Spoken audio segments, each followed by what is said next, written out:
Bismillahirrahmanirrahim. Assalamualaikum warahmatullahi wabarakatuh. Salam sejahtera untuk kita semua.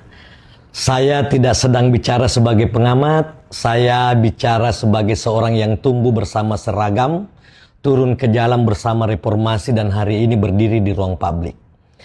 Apa yang akan saya sampaikan mungkin tidak populer, tapi justru karena itu perlu saya sampaikan. Saya ini anak polisi, tapi bukan anak jenderal. Anak polisi biasa berpangkat Aibtu. Saya tahu betul rasanya beras bulog, tahu bunyi gaji tanggal 1, tahu sunyinya rumah panggung dan bukan rumah dinas. Dan tahu bahwa seragam bapak saya bukan simbol kuasa, tapi simbol kewajiban. Bahkan kadang menjadi simbol pengorbanan. Dan saya juga mantan aktivis 98. Saya dulu turun ke jalan bukan untuk membenci polisi, melainkan menyelamatkan polisi dari politik kekuasaan. Maka ketika hari ini muncul wacana, polisi sebaiknya dibawa kementerian saja, saya tidak marah. Saya justru prihatin. Karena itu tanda bahwa kita mulai lupa. Bahkan pada alasan kita dulu berjuang.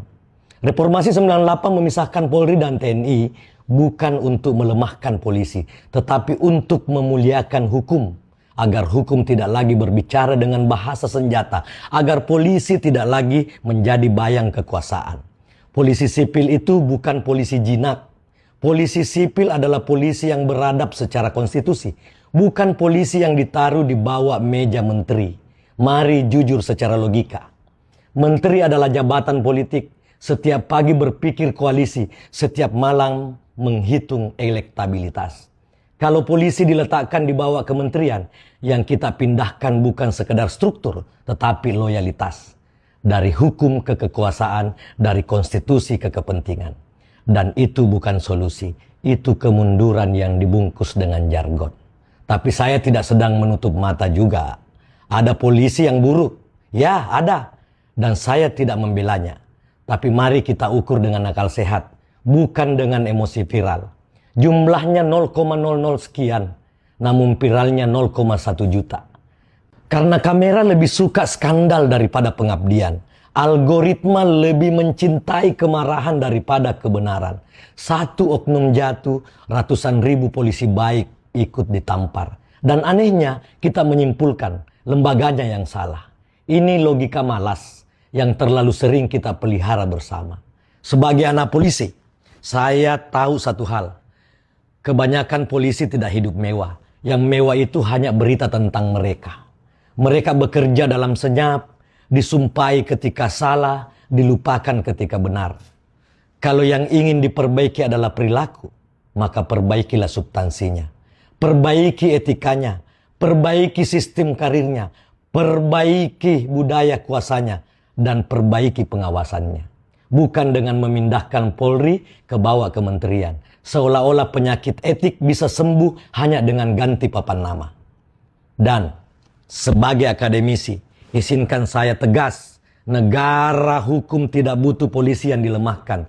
Negara hukum butuh polisi yang kuat secara profesional, namun lemah terhadap godaan kekuasaan. Dan itu tidak lahir dari subordinasi birokratis, tetapi dari kemewahan intelektual dalam tata kelola institusi kepolisian. Polisi yang tahu batas. Kita mau polisi yang paham bahwa seragam bukan tameng, melainkan itu adalah amanah. Saya ini anak polisi. Saya tahu rasa bangga itu mahal. Dan saya aktivis 98. Saya tahu kekuasaan itu licik. Maka posisi saya jelas. Polisi harus tetap sipil. Tetap langsung di bawah Presiden Republik Indonesia sebagai mandat rakyat. Namun direformasi total dari dalam, tanpa kompromi. Bukan dipindahkan, tetapi dimatangkan. Karena polisi yang kuat tanpa etika itu berbahaya. Namun polisi yang dilemahkan demi kepentingan politik, itu namanya bunuh diri konstitusional. Saudaraku semua, kita tidak sedang memilih antara polisi kuat atau polisi lemah. Kita sedang memilih antara negara hukum atau negara yang takut pada hukumnya sendiri.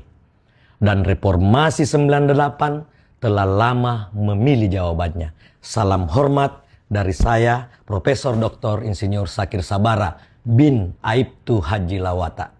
Wassalamualaikum warahmatullahi wabarakatuh.